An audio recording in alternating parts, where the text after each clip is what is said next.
Muy buenos días, muchas bendiciones a todos. En el nombre del Padre, el Hijo y el Espíritu Santo, nos ponemos en presencia del Todopoderoso, reconociendo que somos sus hijos. Y vamos a continuar con la lectura del Catecismo de la Iglesia Católica ya en los finales.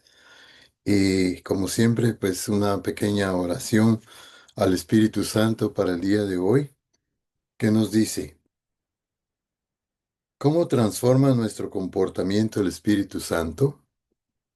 Lo hace con la ayuda de nuestra cooperación, porque Él quiere que también seamos activos en nuestro crecimiento. El desarrollo de las virtudes requiere algunas renuncias.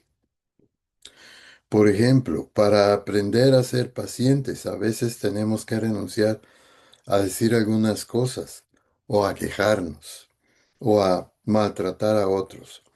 Para ser humildes, a veces tenemos que renunciar a hablar de nosotros mismos.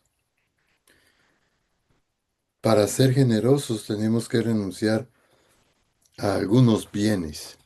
Cada vez que decimos que no hay algo inconveniente, un amor prohibido, una experiencia peligrosa, algo indebido, nos queda un vacío, una especie de hueco interior que reclama. Pero,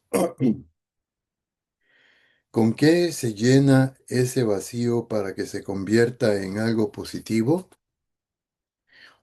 En realidad, el solo hecho de renunciar a algo que no es bueno ya debería hacernos sentir nobles y serenos con nuestra conciencia. Por eso, puede ser solo orgullo, una necesidad de aparentar, el deseo de sentirse importante o una forma de cuidarse para evitar problemas. Entonces, eso no hace más que dejarnos en la superficialidad. Lo único que llena el vacío es el amor. Renunciar cuando es necesario, pero por amor, realmente por amor. Entonces, si hay, entonces si una renuncia nos deja una sensación de haber profundizado en la vida. Ninguna virtud vale la pena si no está impregnada de amor. Por eso, una persona austera y sacrificada, pero sin amor no es más que un egoísta o un vanidoso. Se contempla en sí mismo y le gusta sentirse más perfecto que otros.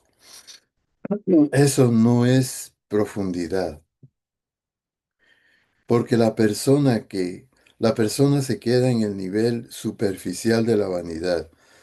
Pero solo el Espíritu Santo puede darnos el amor que no tenemos, y por eso antes de cualquier esfuerzo es necesario invocarlo y pedirle insistentemente que derrame la fuerza del amor en nuestro interior. Así es. Amén. Ven Espíritu Santo, y ilumínanos y danos esa fuerza de amor por la verdad, para descubrir tus caminos, para descubrir tu camino que lleva a la salvación. Entonces proseguimos estamos en la cuarta parte, la oración cristiana, y hoy nos tocaría el artículo segundo, que es como título En la plenitud de los tiempos, numeral 2598. El drama de la oración se nos revela plenamente en el Verbo, que se ha hecho carne y que habita en nosotros. Intentar comprender su oración a través de lo que sus testigos nos dicen en el Evangelio es aproximarnos al Santo Señor Jesús como a la zarza ardiendo. primero contemplando a Él mismo en oración y después escuchando cómo nos enseña a orar, para conocer finalmente cómo acoge nuestra plegaria. Jesús ora. El Hijo de Dios, ay, ay, ay,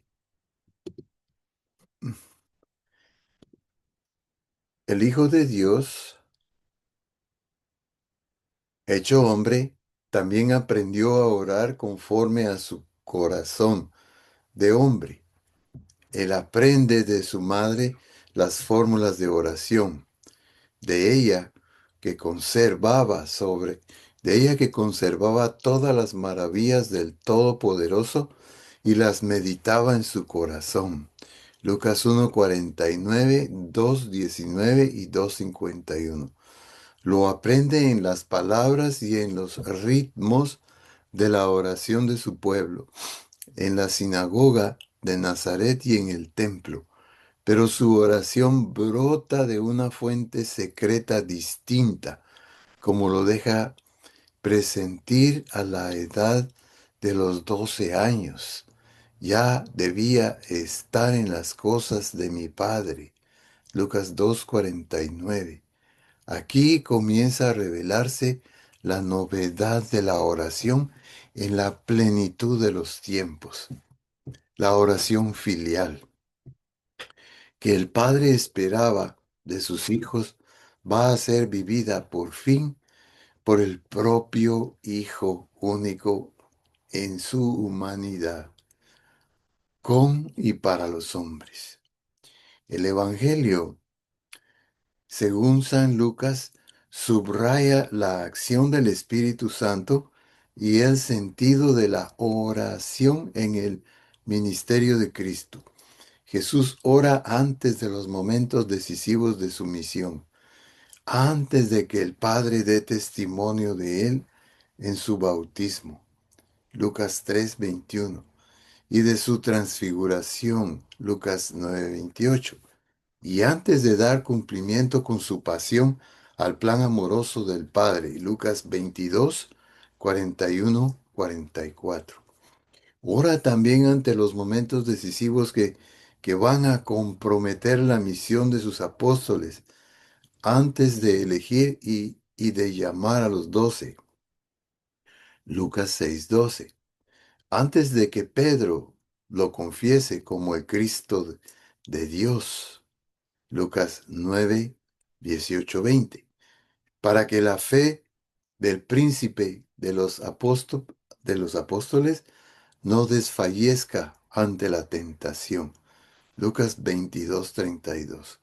La oración de Jesús ante los acontecimientos de salvación que el Padre le pide es una entrega humilde y confiada de su voluntad humana a la voluntad amorosa del Padre. Mire qué bonito esto, lo voy a repetir. La oración de Jesús ante los acontecimientos de salvación que el Padre le pide es una entrega humilde y confiada a su voluntad humana, a la voluntad amorosa del Padre. De su voluntad humana a la voluntad amorosa del Padre. Es el gran ejemplo que nos da Jesús. Estando él orando en cierto lugar, cuando terminó, le dijo uno de sus discípulos: Maestro, enséñanos a orar. Lucas 11:1. Es sobre todo al contemplar a su maestro en oración cuando el discípulo de Cristo desea orar. Entonces puede aprender del maestro la oración contemplando y escuchando al Hijo. Los hijos aprenden a orar al Padre. Contemplando y escuchando al Hijo,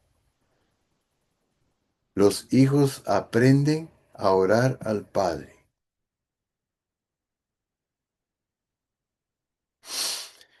Jesús se aparta con frecuencia a la soledad en la montaña, con preferencia por la noche para orar. Marcos 1:35, 6:46, Lucas 5:16.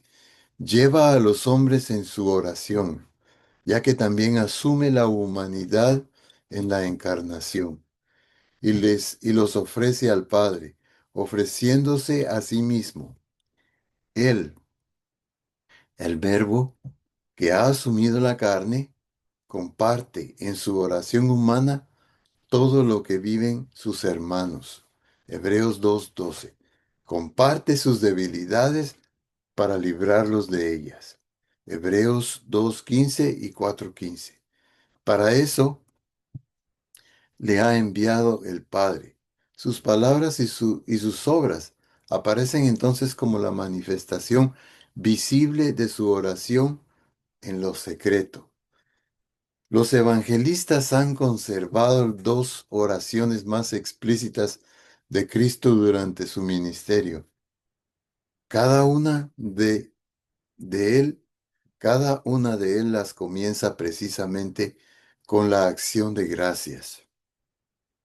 En la primera, Mateo 11, 25, 27 y Lucas 10, 21, 23, Jesús confiesa al Padre, le da gracias y lo bendice, porque ha escondido los misterios del reino a los que se creen doctos, y los ha revelado a los pequeños, los pobres de las bienaventuranzas. Su conmovedor sí, Padre, expresa el fondo de su corazón, su adhesión al querer del Padre, de la que fue un eco, el fiat, de su madre en el momento de su concepción y que preludia lo que diría al Padre en su agonía. Toda la oración de Jesús está en esta adhesión amorosa de su corazón de hombre al misterio de la voluntad del Padre. Efesios 1:9. La segunda oración es narrada por San Juan. Juan 11, 41, 42. En el pasaje de la resurrección de Lázaro, la acción de gracias precede al acontecimiento. Padre, yo te doy gracias por haberme escuchado, lo que implica que el Padre escucha siempre su súplica. Y Jesús añade a continuación, yo sabía que tú siempre me escuchas, lo que implica que Jesús, por su parte, pide de una manera constante. Así, apoyada en la oración de gracias, la oración de Jesús nos revela cómo pedir.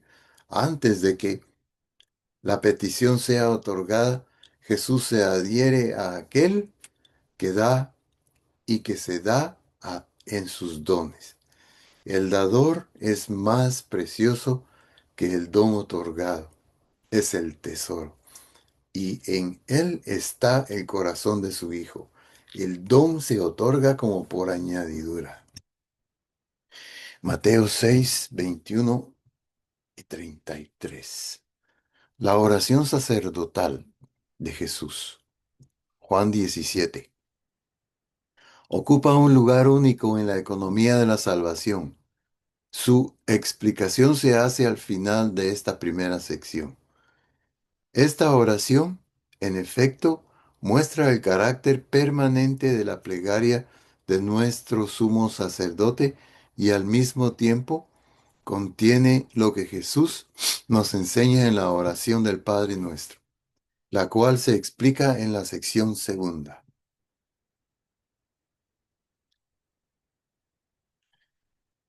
Cuando llega la hora de realizar el plan amoroso del Padre, Jesús deja entrever la profundidad insondiable de la plegaria filial. No solo antes de entregarse libremente, Abba, no mi voluntad, sino la tuya. Lucas 22:42. Sino hasta en sus últimas palabras en la cruz, donde orar y entregarse son una sola cosa. Padre, perdónales porque no saben lo que hacen. Lucas 23:34. Yo te aseguro, hoy estarás conmigo en el paraíso. Lucas 24:43. Mujer, ahí tienes a tu hijo, ahí tienes a tu madre. Juan 19, 26, 27. Tengo sed. Juan 19, 28. Dios mío, ¿por qué me has abandonado? Marcos 15, 34. Salmo 22, 2. Todo está cumplido. Juan 19, 30. Porque en tus manos, Padre, en tus manos pongo mi espíritu. Lucas 23, 46. Hasta ese fuerte grito cuando expira entregando el espíritu.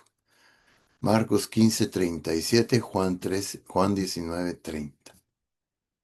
Todos los infortunios de la humanidad de todos los tiempos, esclava del pasado y de la muerte, todas las súplicas y las intercesiones de la historia de la salvación están recogidas en este grito del Verbo encarnado. Aquí, he aquí que el Padre las acoge y por encima de toda esperanza las escucha al resucitar a su Hijo. Así se realiza y se consuma el drama de la oración en la economía de la creación y la salvación. El Salterio nos da la clave para, para su comprensión en Cristo. Es en el hoy de la resurrección cuando dice el Padre, tú eres mi Hijo, yo te he engendrado hoy. Pídeme y te daré en herencia las naciones, en propiedad los confines de la tierra. Salmos 2, 7, 8, Hechos 13, 33. Hebreos 5, 7 al 9 nos dice también, la carta a los hebreos expresa en términos dramáticos cómo actúa la plegaria de Jesús en la victoria de la salvación. Nos dice, el cual, habiendo ofrecido en los días de su vida mortal ruegos y súplicas con poderoso clamor y lágrimas, al que podía salvarle la muerte, fue escuchado por su actitud reverente, y aun siendo hijo, con lo que padeció, experimentó la obediencia, y llegado a la perfección, se convirtió en causa de salvación eterna para todos los que le obedecen. Jesús enseña a orar, numeral 2607. Cuando Jesús ora, ya nos enseña a orar. El camino teologal de nuestra oración es su oración a su Padre. Pero el Evangelio nos entrega una enseñanza explícita de Jesús sobre la oración, como un pedagogo. Nos toma donde estamos y progresivamente nos conduce al Padre, dirigiéndose, dirigiéndose a las multitudes que le siguen. Jesús comienza con lo que ellas ya saben de la oración por la antigua alianza y las prepara para la novedad del reino que está viniendo. Permí. Después les revela en parábolas esta novedad. Por último, a sus discípulos que deberán ser pedagogos de la oración de su iglesia, les hablará abiertamente del Padre y del Espíritu Santo. Esto es precisamente lo que vemos el día de hoy en el Evangelio. Qué coincidencia, ¿no? Ya en el Sermón de la Montaña, Jesús insiste en la conversión del corazón, la reconciliación con el hermano antes de presentar una ofrenda sobre el altar. Mateo 5, 23, 24. El amor a los enemigos y la oración por los perseguidores. Mateo 5, 44, 45. Orar al Padre en lo secreto. Mateo 6, 6. No gastar muchas palabras. Mateo 6, 7. Perdonar desde el fondo del corazón al orar. Mateo 6, 14, 15.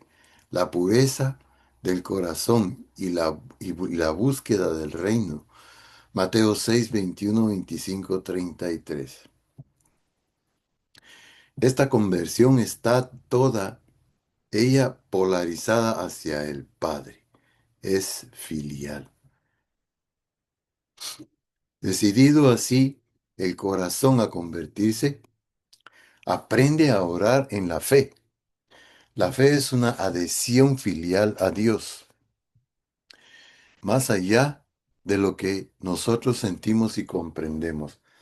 Se ha hecho posible porque el Hijo amado nos abre el acceso al Padre. Puede pedirnos que busquemos y que llamemos porque Él es la puerta y el camino. Mateo 7, 7, 11 y 13 al 14. Del mismo modo, Jesús, del mismo modo que Jesús ora al Padre y le da gracias antes de recibir sus dones, nos enseña esta audacia filial. Tanto cuando todo cuanto pidáis en la oración, creed que ya lo habéis recibido. Marcos 11:24. Tal es la fuerza de la oración.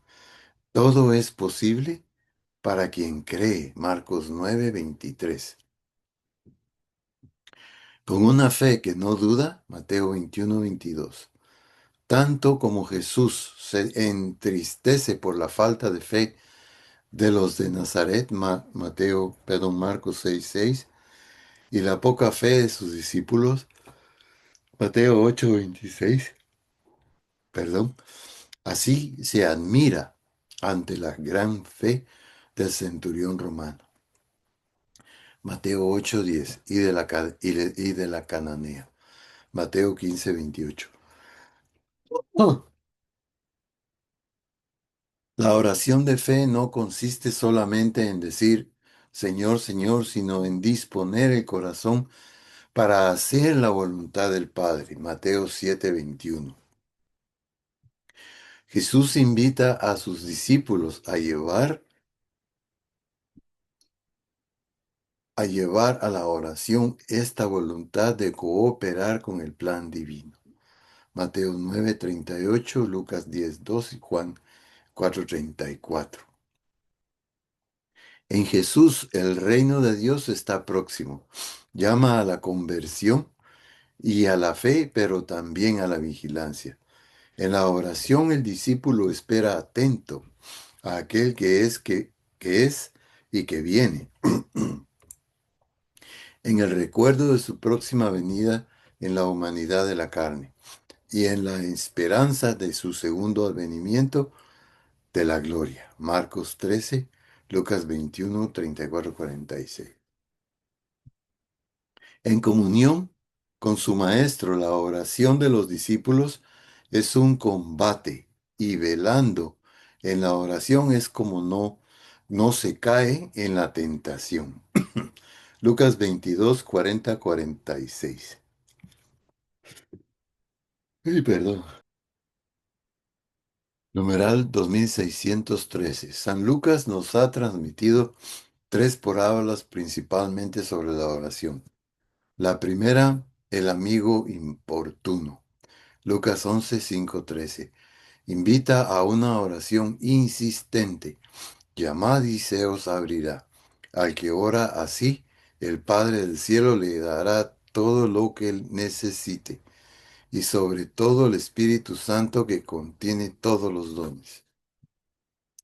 La segunda, la viuda importuna, Lucas 18, 1, 8, está centrada en una de las cualidades de la oración. Es necesario orar siempre sin cansarse, con la paciencia de la fe. Pero cuando el Hijo del Hombre venga, ¿encontrará fe sobre la tierra? La tercera parábola, el fariseo y publicano, Lucas 18, 9, 14, se refiere a la humildad del corazón que ora. Oh Dios, ten compasión de mí, que soy pecador. La Iglesia no cesa de hacer suya esta oración. Kyrie eleison. Cuando Jesús confía abiertamente a sus discípulos el misterio de la oración al Padre, desvela lo que deberá ser su oración y la nuestra cuando haya vuelto, con su humildad glorificada. Al lado del Padre, lo que es, lo que es nuevo ahora es pedir a su nombre, Juan 14:13. La fe en Él introduce a los discípulos en el conocimiento del Padre porque Jesús es el camino, la verdad y la vida. Juan 14:6. La fe da su fruto en el amor, guardar su palabra, sus mandamientos, permanecer con Él, en el Padre que nos ama en Él hasta permanecer en nosotros. En esta nueva alianza, la certeza de ser escuchados en nuestras peticiones se funda en la oración de Jesús. Juan 14:13-14. Más todavía, lo que el Padre nos da cuando nuestra oración está unida a la de Jesús es otro paráclito, para que esté con vosotros para siempre. El Espíritu de la verdad, Juan 14:16-17. Esta novedad de la oración y de sus condiciones aparece en todo el discurso de despedida. Juan 14:23-26, 15, 7:16, 16:13-15 y 16:23-27. En el Espíritu Santo, la oración cristiana es comunión de amor con el Padre, no solamente por medio de Cristo, sino también en Él. Hasta ahora nada le habéis pedido en mi nombre. Pedid y recibiréis, para que vuestro gozo sea perfecto. Juan 16:24. Jesús escucha la oración. La oración de Jesús ha sido escuchada por él durante su ministerio a través de los signos que anticipan el poder de su muerte y de su resurrección. Jesús escucha la oración de fe expresada en palabras. El leproso, Marcos 1:40-41. Jairo, Marcos 5:36. La cananea, Marcos 7:29. El buen ladrón, Lucas 23:39-43. O en silencio, los portadores del Paráclito, Marcos 2:5. La hemorroísa que toca su vestido, Marcos 5:28. Las lágrimas y el perfume de la pecadora, Lucas 7:37-38. La petición apremiante de los ciegos. Ten piedad de nosotros, hijo de David. Mateo 5:27. Mateo 9:27. Oh hijo de David, ten compasión de mí. Marcos 10:48. Ha sido recogida en la tradición de la oración a Jesús. Jesús, Cristo, Hijo de Dios, Señor, ten piedad de mí, pecador. Curando enfermedades y perdonando pecados, Jesús siempre responde a la plegaria que le suplica con fe. Ve en paz, tu fe te ha salvado. San Agustín resume admirablemente las tres dimensiones de la oración de Jesús, que dice: ora por nosotros como sacerdote nuestro, ora en nosotros como cabeza nuestra. A Él dirige nuestra oración como a Dios nuestro. Reconozcamos, por tanto, en Él nuevas voces y la voz de Él en nosotros. Salmo 85:1. La oración de la Virgen María. La oración de la Virgen María se nos revela en la aurora de la plenitud de los tiempos. Antes de la encarnación del Hijo de Dios y antes de la efusión del Espíritu Santo, su oración coopera de manera única con el designio amoroso del Padre en la anunciación para la concepción de Cristo. Lucas 1:38.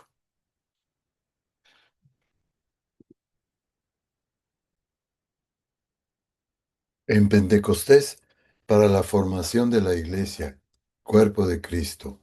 Hechos 1:14. En la fe de su humilde esclava, el don de Dios encuentra la acogida que esperaba desde el comienzo de los tiempos. La que el Omnipotente ha hecho llena de gracia, responde como la ofrenda de todo su ser. He aquí la esclava del Señor. Hágase en mí según tu palabra.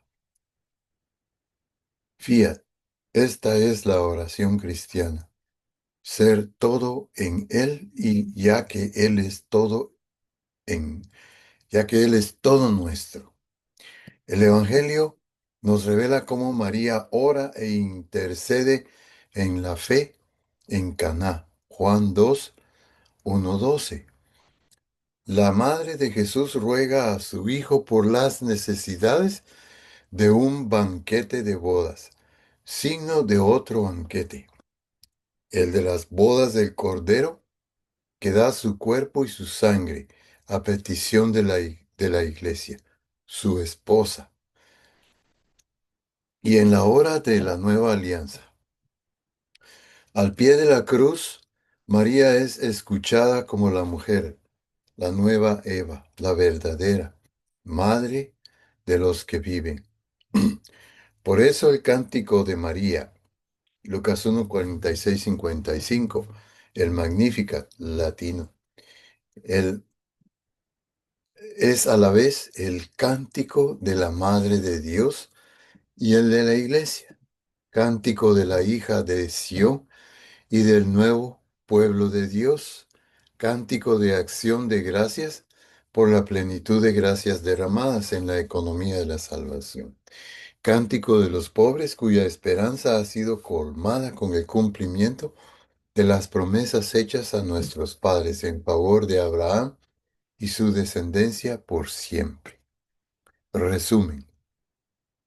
En el Nuevo Testamento el modelo perfecto de oración se encuentra en la oración filial de Jesús, hecha con frecuencia en la soledad, en lo secreto. La oración de Jesús entraña una adhesión amorosa a la voluntad del Padre hasta la cruz y una absoluta confianza en ser escuchada. En su enseñanza Jesús instruye a sus discípulos para que oren con un corazón purificado, una fe viva y perseverante, una audacia filial. Les incita a la vigilancia y les invita a presentar sus peticiones a Dios en su nombre. Él mismo escucha las plegarias que se le dirigen. La oración de la Virgen María en su Fiat y en su Magnificat se caracteriza por la ofrenda generosa de todo su ser en la fe. ¿Qué nos quedamos el día de hoy? Vamos a pedir Espíritu Santo, ¿verdad? Que como siempre nos ilumine, nos abra el entendimiento para entender toda esta hermosa doctrina de la Iglesia Católica, que es prácticamente la doctrina de la salvación, ¿no? Es, es es el camino, la verdad y la vida. Jesús, expresado en esta doctrina de salvación. Bendito sea Dios. Muy bien. Que la paz del Señor nos acompañe, nos dirija a nuestros pasos en el camino de la salvación. En el nombre del Padre, el Hijo y el Espíritu Santo. Amén.